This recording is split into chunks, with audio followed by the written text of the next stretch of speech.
my name is Ashley Share. I'm the founder and CEO of ShareLove.Fund.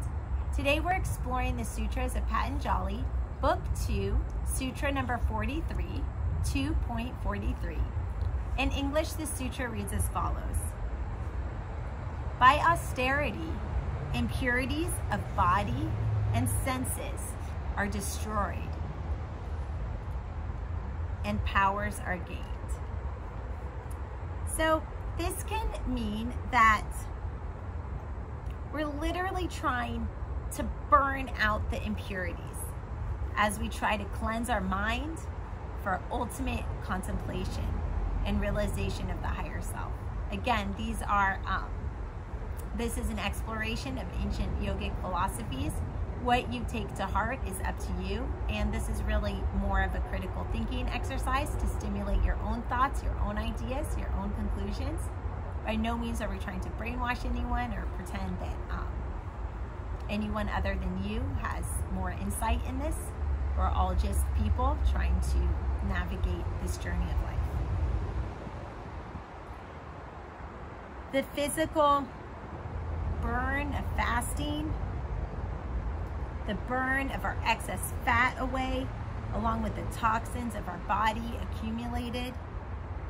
By mental burning, we burn out all old impressions. This can be thought of, let's say if you're trying to quit an addiction, just trying to burn out those cravings for that addiction. That would be the mental burning. And then that actually also has a physical burning effect, because each day you are sober, that also burns out the physical toxins. By verbal burning, observing silence, we control speech.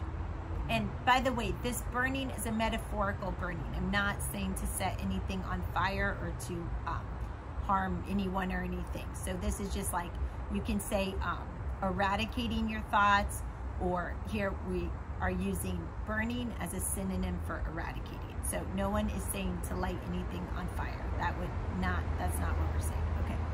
Be safe, everyone. Please use your own best judgment.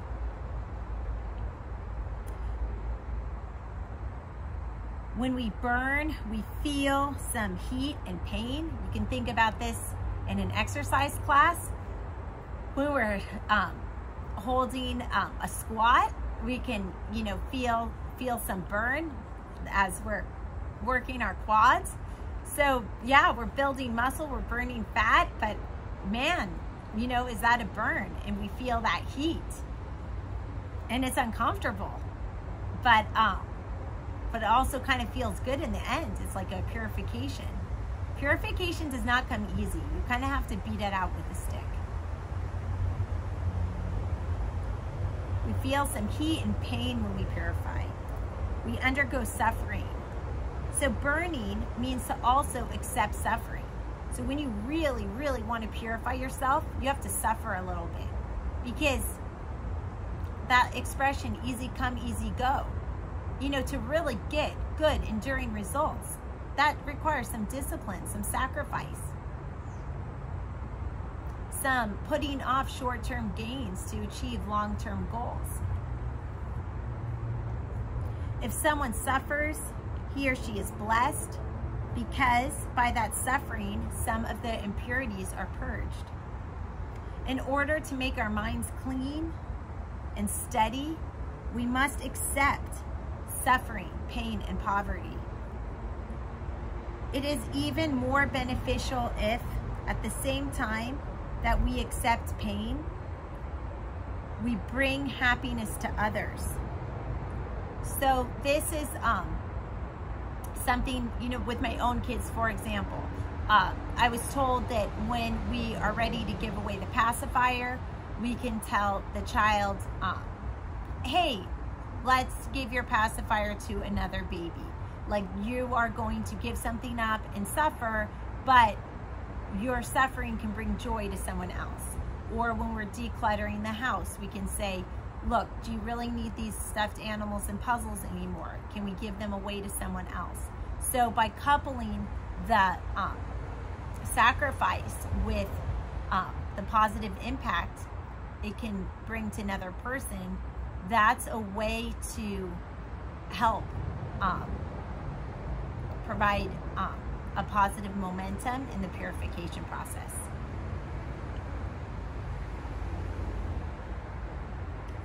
So accept the pains of others. We never lose by accepting pain. The more pain, the more gain, and no pain, no gain. We should never run from it. So I'm going to just add my own little disclaimer. I believe sometimes in mental purification, it's important to have sacrifice, but for the physical yoga practice, I don't think it should be painful. And for that practice, if it's painful, I do think people should exercise patience, take it down a notch, and do a little bit less. Maybe it'll take longer to get deep into the stretch, but it'll be more sustainable. So I think that when it comes to physical practice, it's important to differentiate working yourself to your full potential versus being on the road to an injury. So scale back physical practice if it feels painful leading to an injury. But it is true that the things that are most worth it are often the things that were harder to achieve. In our lives, we have hundreds of opportunities for burning.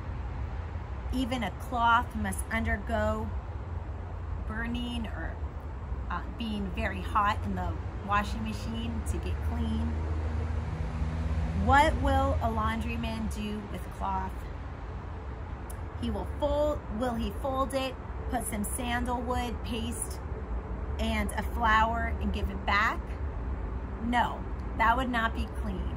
First, he will soak it in boiling water, then fill it with soap, and then he'll beat it every which way, or the washing machine will beat it every which way with the spin cycles. Then he'll tumble it and roll it and squeeze it in the washing machine.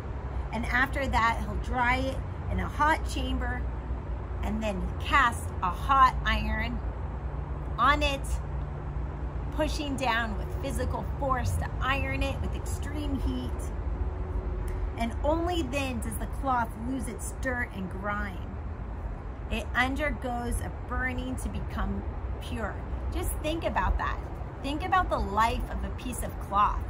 How, you squirt it with the acidic stain reducer or bleach it, and think about how harsh bleach is. And then putting in the washing machine and the hot water, the twisting and the turning and the soap and the spinning, and then the hot dryer and also tumbling, and then a hot iron just like pushing and just like beating out every crease. Like, think about the force and sort of the unpleasantness to the cloth, right?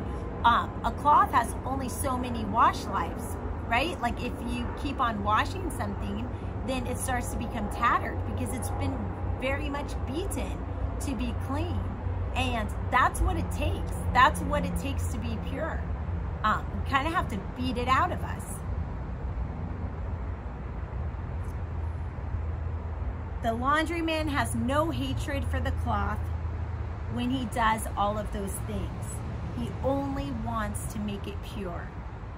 It is out of love that he inflicts pain. The mind must be washed too, squeezed, tossed, dried, and ironed. Don't think if someone causes us pain that they hate us, but rather that they are helping us to purify ourselves. And that's a way to think of every interaction as a positive interaction on our journey, and focus on how can this experience build a better self, and to stop worrying about somebody else and start focusing on building our best selves. If we think like this, we are real yogis. If anybody hurts our feelings, we can just smile at them. Thank you. I want more and more of that. You are making me stronger. I know you want me to become pure soon. Bringing your friends also as a source to support you in your journey.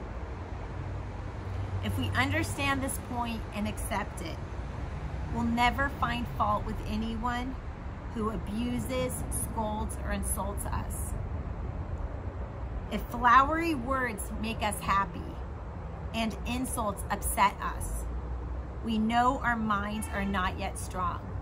And this is a really, really good point, because I have to tell you that succumbing to flattery is a slippery slope. And it's so often that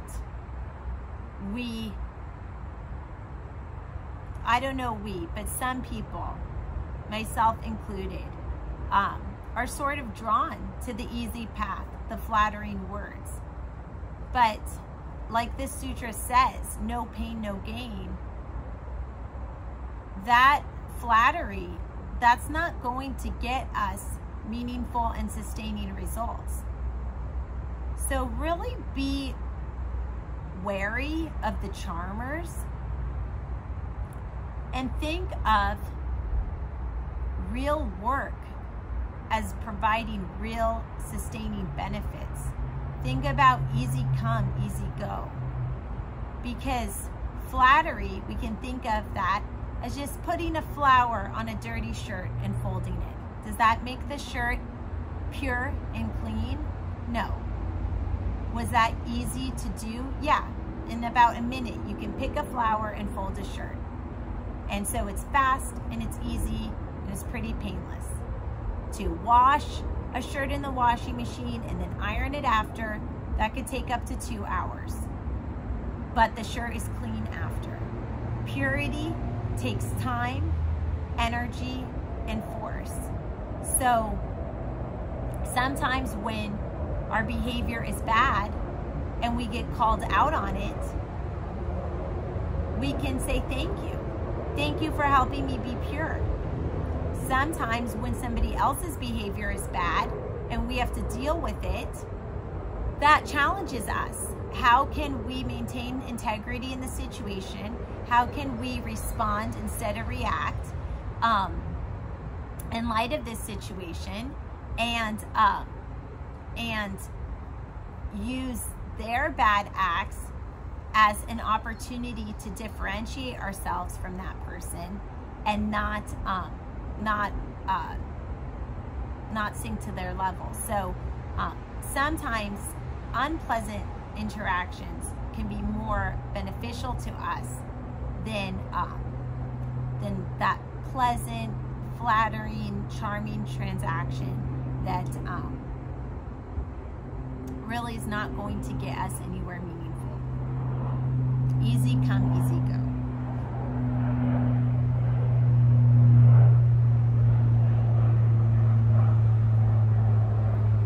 A word of abuse helps us understand our weaknesses. So if somebody says, you're fat, for example, then that reveals a weakness that if the person finds it upsetting, then that reveals a weakness that there's some discomfort over body image. So that's an opportunity to try to feel better in one's skin and try to gain confidence in body image. When we are completely centered and strong, the insults have no bearing. Like, if you don't believe in any way that you look like Donald Duck, if someone says, hey, you look like Donald Duck, you would just look at them like they're a weirdo. You wouldn't get hurt. But if you feel inside, for example, that you're struggling with weight, and that's been something that has really tormented you, and then someone comments on your weight, then you're going to feel hurt. But you can, instead of thinking of it as they're mean, you can think of it as that maybe mean comment is helping me get my A game on to gain confidence on my body image, so that stuff won't hurt me anymore. So by somebody hurting your feelings, it's an opportunity to work on that weakness that they identified. One guru said, adapt, adjust, accommodate, bear insult, bear injury. That is the highest spiritual practice. To go into a corner and say a mantra is easy. Anyone can do it. But if we are insulted and we keep a serene mind, it is higher than saying 1,000 rosaries or mantras. That is the burning. To stay serene, centered, focused, regardless of the insults around us. The power to control the body and senses comes from purification through hardship.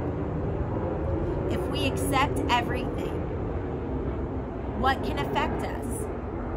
If somebody calls us a fool, accept it. A wonderful person, accept it. A man once wanted to anger a saint in the yogic stories. He began insulting him. You dirty rogue. See how many people you've ruined with your teachings? The saint remained quiet, smiling at his tormentor. Don't you understand my language? The man asked. Yes, sure, said the saint. You mean you've understood my insults? The man was incredulous. I did, said the saint. Then how can you keep quiet? The saint answered, Son, suppose you brought me some fruit and I refused it. What would you do? The man said, I would take it back. Yes, continued the saint.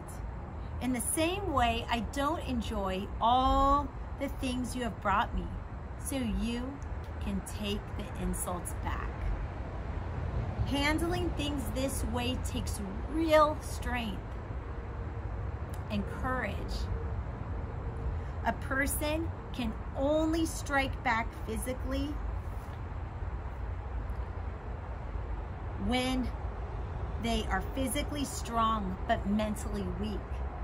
When you have mental strength, you don't need to strike back physically, which is a good thing because striking back physically can get you into a whole lot of trouble.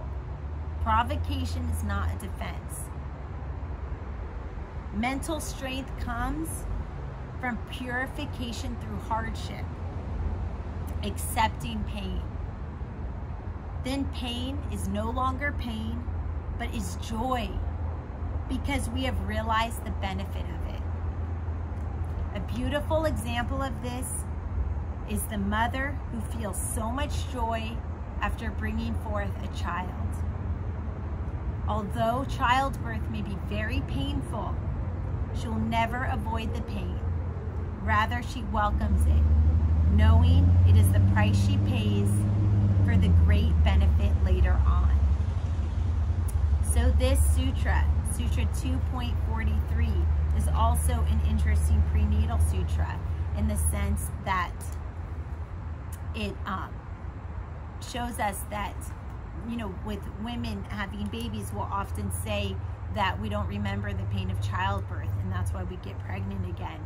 And through great pain comes purification, a new birth, a new child, a clean slate. And that's a beautiful metaphor to think about this. Thank you so much for your time. May the light in me be the light in you. Namaste.